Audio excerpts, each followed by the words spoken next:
반갑습니다. 저희들 이 수요일 저녁마다 사무엘상의 말씀으로 또 여섯 번째 시간으로 오늘 하나님의 말씀을 듣고자 하오니 들을 때에 우리의 귀와 마음을 열어주시고 오늘 말씀을 통하여서 하나님의 통치를 기꺼이 받는 백성들 다 될 수 있도록 도와주시고 또 우리의 마음속에 왕 되신 예수님을 모셔 사는 우리 삼성의 모든 성도들이 될 수 있도록 함께하여 주시옵소서. 예수님의 이름으로 기도합니다. 아멘. 네, 오늘 하나님의 통치를 거부한 백성들이라는 제목으로 말씀을 드리고자 합니다. 우리는 지난주에 누가 하나님께 부르짖을 수 있는가라는 큰 제목으로 자신이 하나님 앞에 죄인임을 깨닫는 자만이 부르짖을 수가 있고 자기 자신에게서는 구원이 나오지 않는다라는 것을 깨달을 때 그때 비로소 하나님 앞에 신뢰와 순종으로 나아올 수 있다라고 말씀을 드리면서, 하지만 이것이 구약의 관점에서는 기꺼이 나오고 기꺼이 신뢰하고 순종하는 것이 아니라 하나님께 심판받을까 두려워서 마지못해 하는 순종이라고 말씀을 드리다가 그러면 신약의 백성인 우리가 과연 하나님께 부르짖을 수 있는가라는 질문을 던졌을 때 우리는 그렇다. 그래서 우리가 부르짖을 수 있는 이유는 예수님께서 그 막힌 담을 허시고 하나님과 우리의 관계를 완전히 회복하셔서 이제는 하나님의 가족으로 입양되고 또 양자가 되어서 하나님을 아빠 아버지라고 부를 수 있고 또 그런 하나님의 자녀 되는 특권들을 우리들에게 허락하셔서 우리는 기꺼이 우리가 하나님 앞에 연약하고 죄인이지만 그럼에도 불구하고 아빠 아버지라고 부르짖을 수 있는 능력이 예수 그리스도를 통해서 왔다.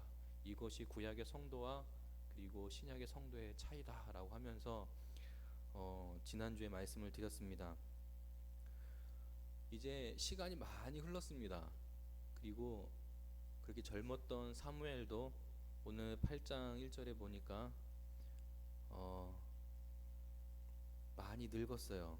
그리고 아들들을 그들의 자신의 후임으로 사사로 삼아서 통치하게 했는데 이들이 결국에는 하나님 앞에 엘리의 제사장들, 엘리의 아들들처럼 또 다시 범죄의 길로 돌아가고 맙니다. 이럴 때 굳이 이스라엘 장로들이 모일 필요가 없음에도 불구하고 이스라엘의 그 몇몇 장로들만 모인 게 아니라 12지파의 모든 장로가 모였어요. 그리고 사무엘의 집이 있는 라마로 모여서 여기서 5절에 보니까 이제 요구를 하게 됩니다. 모든 나라와 같이 우리에게 왕을 세워서 우리를 다스리게 해 주십시오라고 얘기하는 거예요.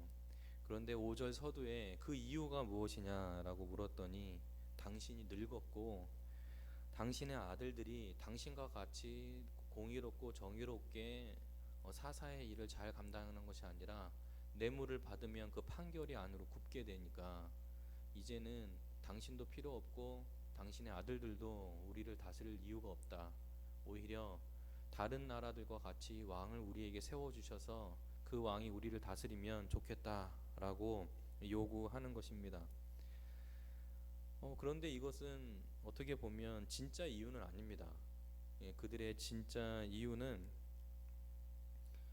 이유가 그 사람들, 그러니까 사무엘과 그 아들들의 그 사람들에게 있는 것이 아니라 자신들이 다른 나라를 봤을 때 왕이 있는 것이 우리에게 좋겠다라고 자신들의 시각이 지금 나라 안에 있는 게 아니라 나라 바깥으로 향해 있어요. 그래서 이 요구가 단순하게 정치를 잘 못하는 사무엘의 아들들 때문이 아니라 다른 나라와 우리나라를 비교했을 때 우리나라도 다른 나라들처럼 왕이 있어서 우리를 다스려주면 너무 좋겠다라는 생각이 든 거죠. 근데 이런 요구가 갑자기 나온 것은 아닌 것 같아요.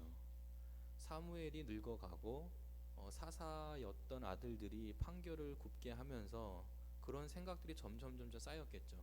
감정의 골도 깊어지고 어떻게 하면 더 좋은 나라로 세울 수 있겠는가라는 아주 건전한 고민들을 했을 거예요. 그런데 그 고민 속에서 아주 잘못된 생각이 나온 것이, 왕을 달라는 것 자체가 이스라엘의 민족성, 그러니까 민족의 그 정체성, 처음부터 하나님께서 그 소명을 가지고 불러주신 이스라엘에는 그 민족의 그 정체성과 매우 반대되는 생각이기 때문에 이게 충격적이에요.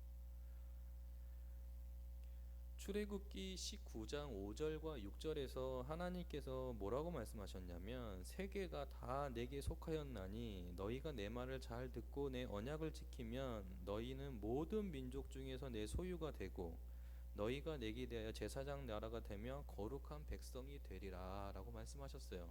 그러니까 출애굽기 19장에서 하나님 말씀하신 게, 세계가 다 내게 속해 있다는 것이 무엇이냐, 내가 이 모든 나라를 통치하는 왕이니 너희들을 특별히 이스라엘을 불러서 너희들이 내 백성으로 삼았다라는 것, 그 자체가 내가 왕이고 너희들은 백성이다라는 것을 이미 하나님께서 그 관계를 선명하게 보여주셨어요. 그런데 장로들이 모여서 다른 왕을 달라는 거예요. 근데 이건 장로들의 생각이 아니죠. 이스라엘 지파들의 대표이기 때문에 이스라엘 백성 전체의 생각이에요. 장로와 그 이스라엘 백성 전체가 하나님 필요 없고 다른 나라처럼 되고 싶으니까 인간 왕을 통해서 통치를 해달라고 요구한 거예요. 6절에 사무엘이 기뻐하지 않았어요. 당연히 하나님 앞에서 이 생각은 하나님의 생각과 반대되는 생각이기 때문에 절대로 이것을 용납할 수가 없죠. 그런데 하나님께서는 사무엘의 기도를 통해서 응답하시기를 허락하라는 거예요. 허락하고, 그리고 그 왕정이라는, 그리고 왕권이라는 것을 세워서 너희들이 통치를 받을 때의 위험성도 경고로 말해 주어라 라고 하나님께서 말씀하시면서, 사무엘이 유의할 점이 여기서 두 가지가 나오는데, 첫 번째는 무엇이냐면, 왕정을 요구하는, 그러니까 왕을 요구하는 이스라엘 백성들이 이게 정치적인 문제가 아니라 신학적인 문제, 그러니까 그들의 정체성, 하나님께서 그들을 통치하시는 신정 통치가 아니라 자기들의 개인의 요구에 맞게 달라 인간 왕을 달라고 했기 때문에 이것은 첫 번째로 신학적인 문제이다. 두 번째는 왕정 요구는 사무엘 너를 거부한 게 아니다. 너가 지금 왕이 아니기 때문에 너를 거부한 것이 아니라 하나님인 나를 거부한 것이다. 그래서 7절에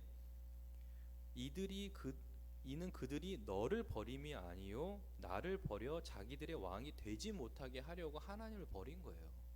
그러니까 하나님께서는 너의 어떤 통치를 거부한 게 아니라 나의 통치를 거부한 거다라고 정확하게 말씀해 주셨어요. 그리고 이러한 왕을 요구하는 이 불신앙의 모습, 하나님께서 우리의 왕이 되신다는 사실 거부하는 이 행위가 단순히 지금에서야 일어난 게 아니라 8절 말씀을 보시면 이렇게 하나님께서 말씀하세요. 내가 그들을 애굽에서 인도해낸 날부터 오늘까지 그들이 나를 버렸다.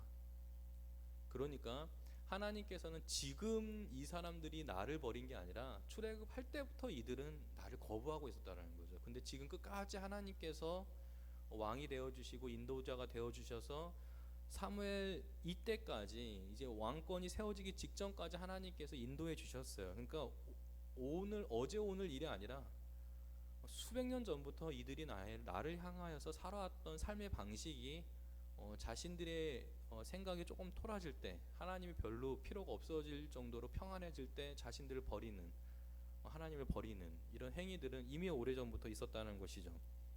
그러면서 10절부터 그 경고의 메시지를 주시는 거예요. 너희들이 왕정, 그러니까 왕을 세워서, 인간 왕을 세웠을 때 너희들이 어떻게 될 거냐라고 했을 때 5가지로 요약이 되는데, 첫 번째는 11절과 12절에 아들들을 취할 거다. 너희들의 아들들을 취해서 잡아갈 것이고, 13절에는 딸도 잡아갈 거다. 14절에서는 너희들의 밭과 포도원과 감람원을 취해가지고 가져갈 것이고, 15절과 17, 18절에는 11조를 걷어서, 너희들이 가진 그 소유를 걷어서 11조를 취할 것이고, 16절에는 노비와 나귀들도 취할 거다. 다 가져갈 거다. 이렇게 말씀을 하셔요. 정리해보면 이런 것입니다. 왕은 백성들의 아들들, 딸들, 밭과 포도원, 감람원, 노비, 소년들과 나귀들을 취할 것이고, 왕은 곡식과 포도원의 소산과 양떼의 10분의 1을 취할 거고, 왕은 관료 체제를 유지하기 위해서 밑에 신하들이 있어야 되니까 그 신하들에게 월급을 줘야 되잖아요. 그러니까 너희들이 땅과 포도원과 과수밭을 취해서 그들에게 봉급을 주고 또 왕국을 유지하기 위해서 세금도 거둘 거예요. 이 말은 무슨 말이냐면 왕이 취하는 것이 어느 정도냐, 너희들의 삶의 전부에서 다 취하해서 뺐을 거란 얘기예요. 그래서 사무엘이 하나님께서 결론을 내려주는 게 무엇이냐면, 결국에는 가족과 땅 재산 모두 왕이 취하는 대상이 되기 때문에 왕이 건드리지 않는 것은 아무것도 없다, 다 건들 거다. 그러면서 17절 마지막 구절에 결론적으로 말씀하시는 게 뭐냐면, 너희가 그의 종이 될 거다. 다 결론을 내세요. 너가 왕의 종이 된다, 노예가 된다라고 결론을 내려주시는 거예요. 그런데 이것이, 이 종이라는 이 단어가 어디에서 쓰였던 이 종이란 단어였냐면, 신명기 6장 21절에 너는 내 아들에게 이르기를 우리가 옛적에 애굽에서 바로의 종이 되었더니, 이때 바로의 종이 되었을 때 이 종이란 단어랑 사무엘상 8장 17절 마지막에 너희가 왕의 종이 될 거라는 이 종이란 단어랑 같은 단어예요. 노예가 되는 거예요.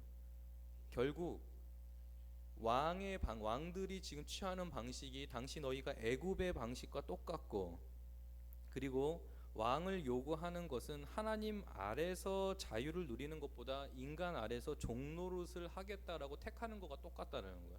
그러니까 너희들이 종노릇하였고 종이었을 때 너희들 내가 구원해 줬는데 다시 종으로 들어가겠다는 것과 같다는 말씀을 하나님께서 하고 계시는 거예요. 그럼 백성들이 이러한 삶을 왜 요구했는지는 우리가 적용을 하면서 한번 더 따져보고, 19절에 보니까 아주 재밌는 부분이 나와요. 19절만 읽으면 이들이 얼마나 어리석은지를 깨달을 수가 있는데, 우리라는 단어가 7번이 나와요. 우리. 한번 19절을 제가 한번 읽어볼게요. 백성이 사무엘의 말을 듣기를 거절하여 이르되 아니로소이다. 우리도 우리 왕이 있어야 하리니 우리도 다른 나라들 같이 되어 우리의 왕이 우리를 다스리며 우리 앞에 나가서 우리의 싸움을 싸워야 할 것이다 하는지라. 결국 왕을 주셔야 되는 이유가 뭐냐면 우리를 위해서 달라는 거예요. 그러니까 우리의 행복을 위해서 왕을 달라라고 지금 요구하고 있는 거예요. 그럼 참 어리석은 것이, 그동안 이스라엘 백성들이 경험했는데 분명히 우리들을 위해서, 우리 자신들을 위해서 싸웠을 때 블레셋 앞에서 패했다는 것을 이미 수십 년 전에 경험해 놓고도 지금에 와서 우리를 위해서 우리가 요구하는 왕을 달라고 요구하는 것이 얼마나 미련하고 그리고 바보 같고, 하나님 입장에서 보면 어처구니가 없는 거예요. 이미 경험했는데도.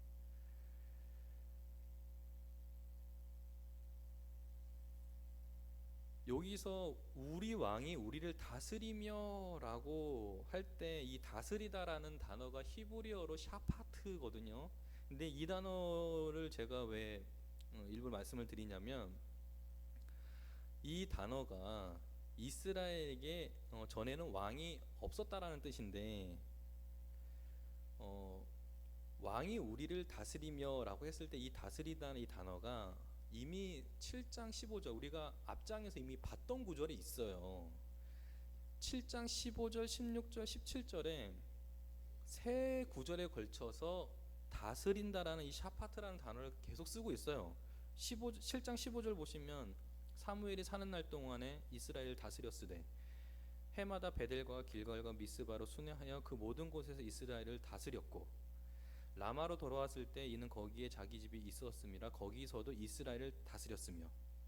이미 하나님의 뜻을 가지고 사무엘이 다스리고 있었어요. 그러니까 왕을 주셔서 우리를 다스리라고 할 때 그 샤파트라는 이 단어를 이미 하나님께서 그 왕권의 통치를 가지고 쓰시는 이 용어를 사무엘을 통해서 이스라엘 백성들을 다스리고 계셨던 거예요. 그러면 결론은 뭐냐면 하나님께서 우리의 왕이 되시는 게 싫다는 얘기예요. 이제는 하나님이 우리의 왕이 되지 마시라. 이제 그만하셔도 되겠다. 하나님께 이렇게 요구한 거예요. 21절 끝으로 가면 이 백성의 말을 다 듣고 사무엘이 다시 하나님께 아뢰었을 때 하나님은 도리어 허락하십니다. 근데 하나님께서 처음부터 이 왕권을 허락하지 않으신 게 아니에요. 하나님께서는 이 왕권이 필요함을 이미 아셨거든요. 그게 신명기 17장 14절부터 20절이 이미 나와요. 그래서 왕이 너희들에게 왕이 세워질 때 그 왕의 역할이 무엇인지를 신명기 17장에서 이미 모세를 통해서 백성들에게 알려줍니다. 그러니까 하나님께서는 왕권이 필요 없다라고 생각하신 게 아니에요. 중요한 건 무엇이냐면 하나님께서 기꺼이 그 백성들을 위해서 왕을 세우셔서 그리고 또 그 왕을 또 축복하셔 가지고 하나님의 뜻과 계획대로 이스라엘을 다스리게 하실 거예요. 왕을 이미 하나님께서 염두에 두고 계셨어요. 그런데 그 왕은 지금 이스라엘 백성들이 요구하고 상상하는 그 왕이 아니라는 거예요. 자기들의 요구에 맞게 왕이 좌지우지 되는 그런 왕이 아니고 이미 사무엘을 통해서 그 왕의 모습을 보여준 것처럼 왕은 어떠해야 함을 하나님께서 상상이 아니고 하나님께서 계획하신 그리고 뜻하신 그 왕이 세워질 때 그때에는 충분하게 왕권을 허락하실 거예요. 그런데 지금 이스라엘 백성들이 요구하는 그 왕은 하나님께서 원하시는 왕이 아니었다는 점을 기억하셔야 돼요. 이게 오늘 본문의 전체 대략적인 내용들이에요. 그러면 여기서 한 두 가지 정도를 한번 추려 볼게요. 그럼 하나님께서 왜 이스라엘 백성들에게 이 왕을 허락해 주셨냐? 왕의 종이 될 터인데 왜 이것을 선택할 수 있도록 허락하셨냐는 거죠. 우선은 하나님께서는 좁은 의미로 보면 하나님께서는 인간에게 이미 의지가 있기 때문에 그 의지를 따라 선택할 수 있는 선택권을 주셨어요. 그런데 이렇게 생각할 수 있어요. 근데 선택이 잘못됐는데 그럼 하나님께서 못하게 막으셔야 되는 거 아니냐라고 할 수 있죠, 그죠? 우리도 마찬가지예요. 하나님께서 우리가 생각하고 하는 일을 하나님 뜻에서 벗어난다면 하나님께서 막으셔야 되잖아요. 근데 그냥 허용하시죠. 그것이 굳이 의지 때문이 아니라 의지도 주셨지만 그 의지가 무엇에 메인바 되어 있냐면 그리스도인들은 말씀에 매여 있다라고 보시는 거예요. 그래서 여러분들이 선택을 할 때 이렇게 기도하시는 분들 계시죠. 하나님 A로 갈까요? B로 갈까요? 청년들 중에서도 많이 있어요. 이 직장으로 갈까요? 저 직장으로 갈까요? 하나님 응답해 주세요. 이렇게 기도하는데 정말 어리석은 기도예요. 응답 안 하세요. 그런 기도는. 무슨 말이냐면 A로 가도 하나님께서 함께 하시고 B로 가도 하나님께서 함께 하실 거예요. 대신에 A와 B 중에 선택을 하겠죠, 자기가. 그런데 무엇에 있어서 선택을 하게 되냐면 그 의지가 말씀에 매여 있다면 하나님을 위해서 내가 어느 직장에 갔을 때 더 하나님의 영광을 올릴 수 있을까 하는 말씀에 메인바 되어 있다면 A, B 중에 아무나 선택해도 된다 이 말이에요. 저는 그래서 지금까지 A랑 B 둘 중에 고를 때 기도 안 해요. 오히려 하나님 이것을 통해서 하나님께 더 영광을 돌릴 수 있고 내가 이거 더 잘할 수 있을 것 같습니다 하고 하나님 도와주십시오 하고 믿음으로 가는 거예요. 이게 그리스도인이지 A, B 놓고 언제 응답 받을 거야? 응답 안 해주세요. 응답을 받은 사람들이 있으면 좀 알려주세요. 어떻게 하는지. 근데 저는 지금까지 보질 못했어요. 그래서 기도원의 양털 기도는 미련한 거예요. 이미 하나님이 그 전에 확신을 다 주셨거든요. 그럼 오늘 하나님께서 넓게는 좁은 의미로는 이스라엘 백성들이 선택할 수 있도록 주셔요. 왜냐하면 신명기 17장에서 이미 주셨으니까. 어떤 왕이 태워져야 되는지 이미 주셨으니까. 그리고 넓게는 무엇이냐면 사울을 넘어서 다윗을 바라보시는 거예요. 그래서 하나님께서 왕권을 세우실 때 어떤 왕권을 꿈꾸시고 어떤 왕권을 세우시길 원하셨냐면 다윗이에요. 다윗을 통해서 하나님께서 진정한 하나님의 왕권이 무엇인지를 알게 하시고, 그리고 그 왕권을 통해서 하나님의 통치와 인간의 통치가 어떻게 다른지를 보여주실 거예요.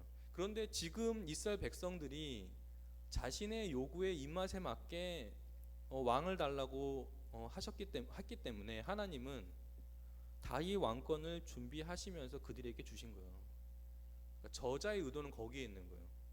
왕을 달라고 요구하는 기록 속에서 왜 왕을 달라는지를 설명을 안 해요. 사무엘서 저자는 그냥 달라고 요구했다라고 끝나버려요. 오늘 본문처럼 이유를 얘기 안 하거든요. 그런데 사무엘서를 쭉 따라가다 보면 이유를 깨닫게 되는 거예요. 어디서 깨닫게 되냐면 다윗에서.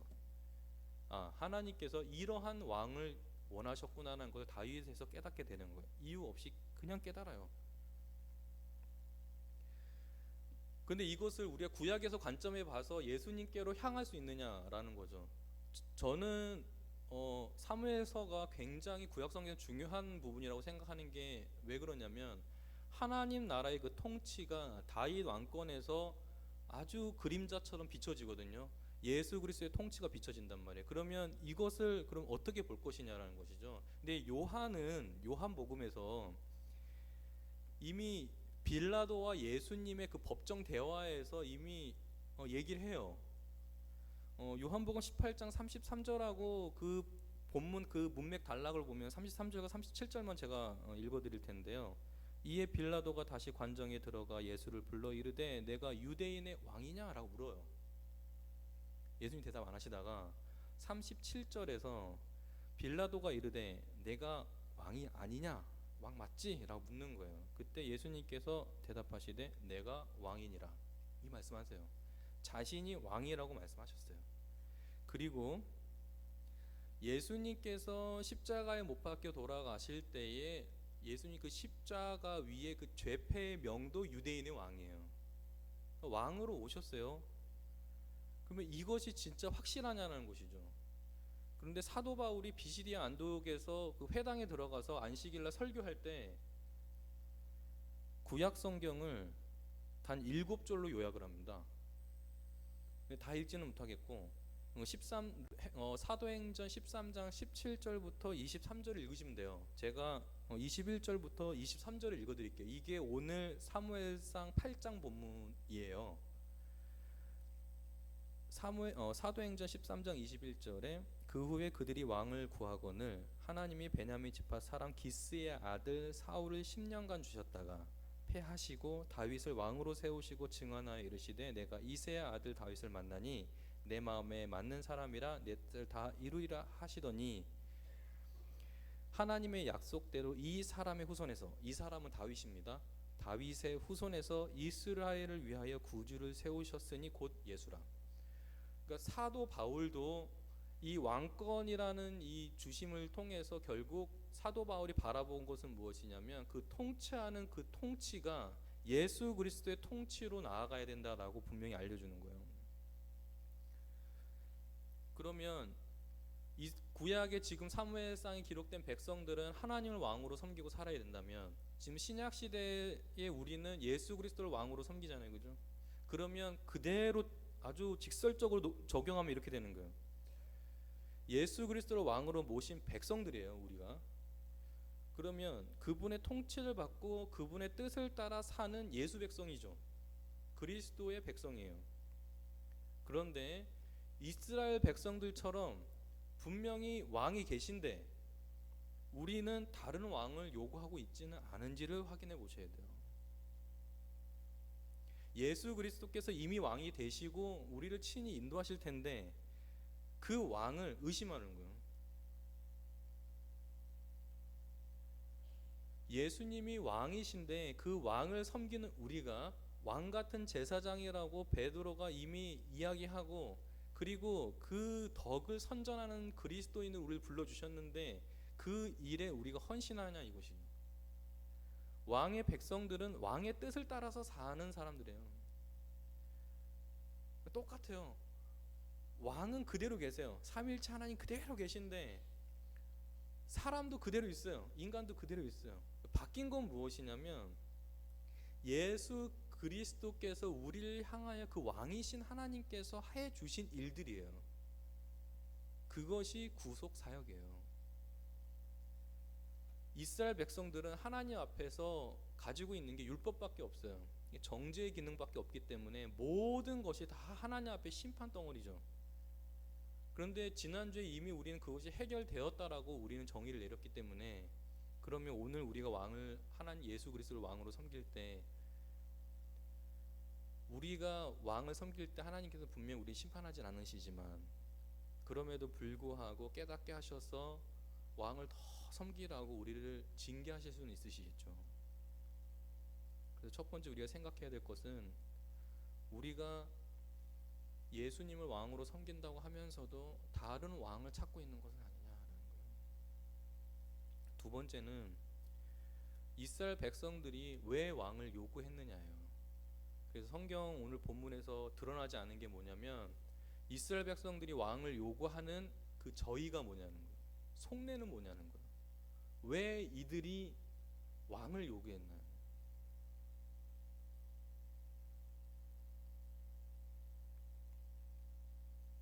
이런 거예요. 신정 정치 아래서에 누리는 자유랑 인간 왕의 아래에서 누리는 자유가 좀 달라요. 무슨 말이냐면 이렇게 설명해 볼게요. 지금 이스라엘 백성들은 다른 나라 왕처럼 우리도 왕을 세워달라고 요구하잖아요. 그 의미는 이런 거예요.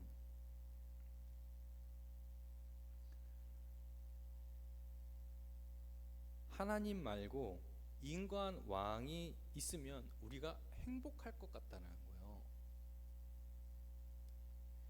하나님 아래서의 신앙생활은 불확실성이에요. 이게 좀 어려운 말인데 제가 좀 더 설명을 드리면 이런 겁니다. 믿음으로 살면, 믿음으로 사는 게 사실 불확실해요. 왜냐하면 보이지 않거든요. 믿음의 실체가 보이면 얼마나 좋겠어요. 보이지 않아요. 그러니까 우리가 신앙생활을 할 때 항상 불확실성의 앞에 놓여 있어요. 확실하게 우리의 신앙이 눈에 보이고, 우리의 갈 곳이 눈에 보이고, 예수 그리스도께서 밝히 보이고, 하나님께서 보이면 뭐가 문제겠어요? 하나님 진짜 보이는데. 그런데 신앙과 세상의 차이가 어디서 나오냐면, 신앙은 보이지 않는 것을 추구하는 거고 세상은 보이는 것을 추구하는 거란 말이죠. 우상을 만드는 이유가 뭐냐면 보이는 걸 만드는 거란 말이에요. 보여야지 인간은 안심을 누려요. 타락했기 때문에. 그러니까 이스라엘 백성들이 지금 무엇을 요구하는 거냐면, 이스라엘 백성들이 출애굽할 때도 가나안 땅에 너희들을 인도할 거다. 근데 거기는 젖과 꿀이 흐르는 땅이야 라고 얘기했을 때, 젖과 꿀이 흐른다고 얘기했을 때 아무도 그 젖과 흐르는 땅을 보질 못했어요. 누가 봤어요? 아무도 보지 못했거든요. 모세를 따라서 그냥 나온 거예요. 하나님 가게 하신다니까. 근데 광야 생활에서 그 불확실한 가나안 땅이 어딘지도 모르고 가보지도 못했는데, 막상 40일 동안 정탐꾼 보내왔더니 10명이 뭐라 그러냐면 거기에는 우리가 못 산다는 거야. 우리보다 키가 더 큰 인간들이 있어서 우리 가면 메뚜기니까 다시 애굽으로 돌아가자는 거예요. 애굽으로 돌아가는 이유가 뭐예요? 고깃가마 때문에. 거기 가면 오이도 있고 참외도 있고 배추도 있고 먹을 게 풍족하니까 노예로 사는 게 훨씬 낫다. 가서 죽느니. 이게 신앙과 세상의 차이인 거예요. 하나님께서는 계속해서 보이지 않는 것을 요구하세요. 아브라함을 부르실 때 보여주셨어요. 갈 바를 알지 못하는데 떠났던 게 아브라함이에요. 항상 믿음과 신앙생활은 보이지 않는 것 앞에서 하나님의 말씀을 믿고 따라가는 사람들의 길이에요. 근데 그 길을 이스라엘 백성들이 못하겠다는 거예요. 보이는 왕 달라는 거예요. 그런데 다른 나라처럼 왕이 우리를 통치하면 저들처럼 살 줄 알았는데, 실상은 아들 딸도 빼앗기고 자신의 밭과 포도원도 빼앗기고 수고로 얻은 수입도 빼앗기고 애써 기른 가축도 좋은 것들만 빼앗기고 다 뺏기는 거예요. 인간 왕을 세웠을 때 내 행복을 위해서 세웠지만 도리어 다 뺏기는 것이죠. 이게 현대 그리스도인들과 똑같아요. 무슨 말이냐면 오늘 우리 신앙생활을 하는 대부분의 신앙인들 중에 다 그런 건 아니지만 많이 그래요. 거의 다 그런다 보면 돼요. 세상과 신앙 사이에서 대부분 타협하고 적당한 선을 그어놓고 신앙생활을 해요. 인정하시죠? 근데 신앙생활에서는 적당한 자리라는 건 없어요. 존재하지 않아요. 그러니까 거룩한 삶에는 중간이라는 게 없어요. 양이 아니면 염소고요, 선이 아니면 악이고, 천국이 아니면 지옥이지 연옥은 없어요. 분명하게 기록되어 있는 말씀들이에요. 그래서 예수님께서 참 행복에 대해서 이렇게 말씀하셨거든요. 마태복음 5장 6절에서 의에 줄이고 목마른 자는 복이 있나니 저희가 배부를 것이며. 근데 여기서 저는 예수님께서 참 행복이 무엇인지를 가르쳐 주셨다고 봐요. 예를 들면 이런 겁니다. 술에 취한 사람이 취해 있을 때는 행복하죠. 그동안의 슬픔, 아픔, 걱정 다 잊을 수 있으니까요. 내 정신이 아니기 때문에 그때는 잠깐 잊고 좋을 거예요. 그래서 약주를 많이 하시는 분들 계시죠.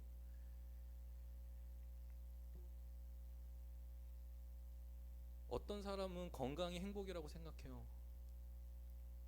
근데 아무 생각 없이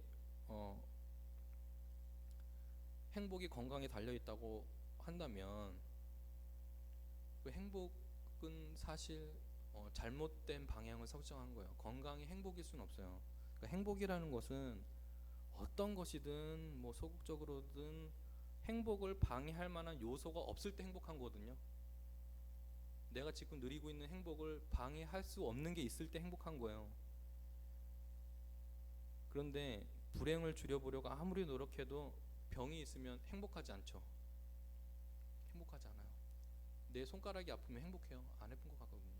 큰 질병이 있으면 행복해요? 그러니까 건강하면 행복이에요 라고 하는 거는 잘못된 정의예요. 행복이 무엇일까요?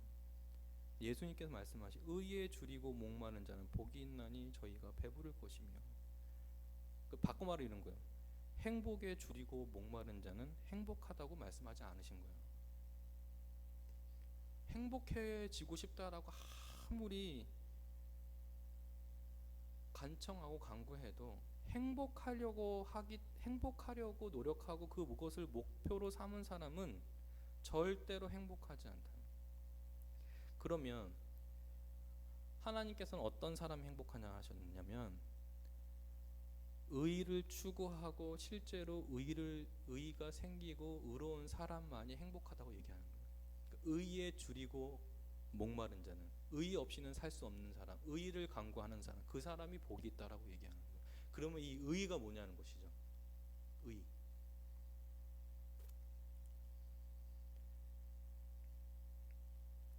이 의라는 것은 어떤 개인적인 그리고 인격적인 의로움을 나타내요. 이게 원래 헬라어 단어 자체가. 그리고 넓게는 정의를 얘기하기도 하거든요.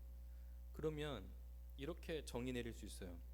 그러니까 의로워진다는 것은 인간 자신 중심에서 하나님의 뜻을 전적으로 행하고, 그리고 하나님의 공의와 사랑이 이 세상 곳곳에 널리 퍼지는 거예요. 이게 의에 줄이고 목마른 자들이라는 뜻이에요.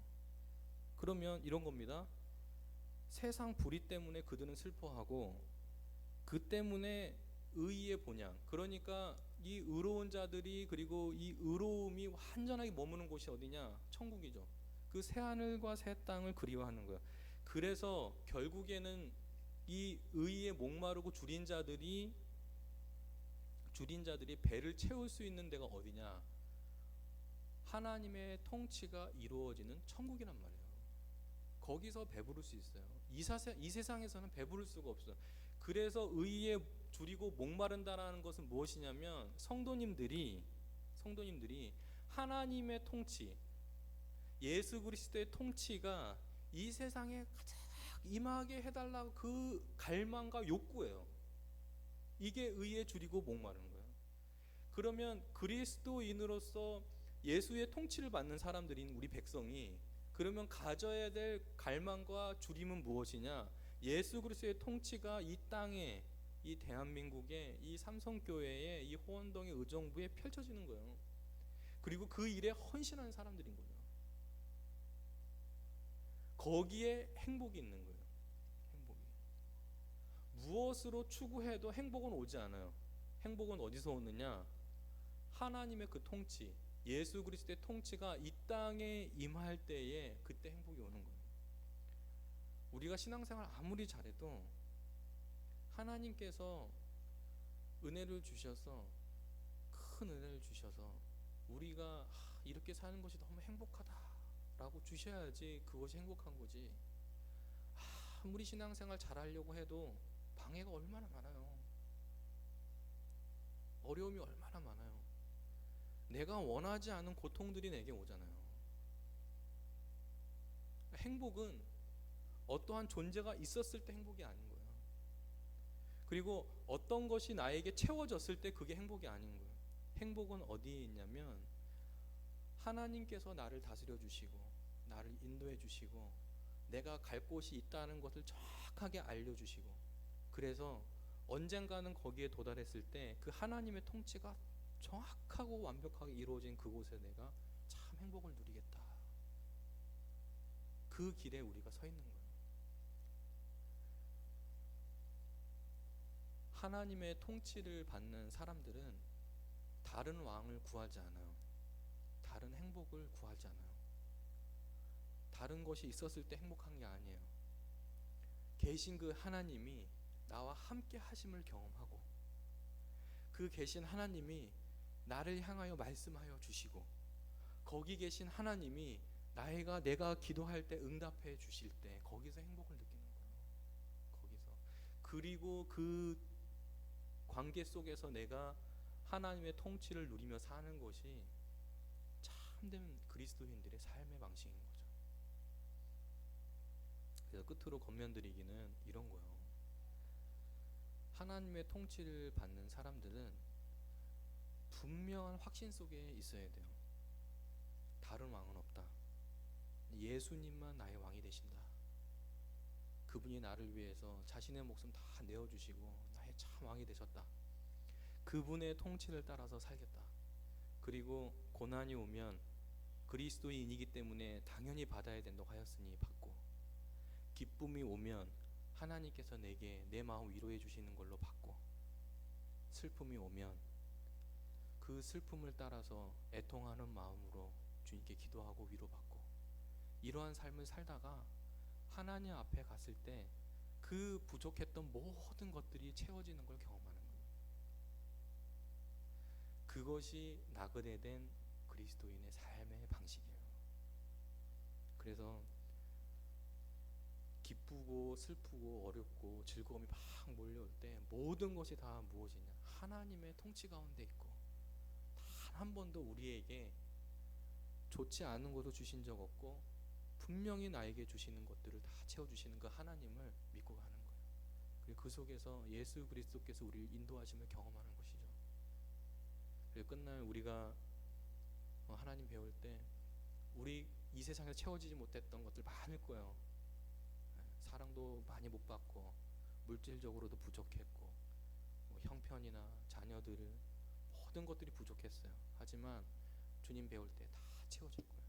채워지고도 넘칠 거예요. 오히려 그것이 내게 유익이었다고 하나님께 고백할 거예요. 그런 고백 속에서 감사하시는 여러분들 되시기 바랍니다. 기도하겠습니다. 하나님,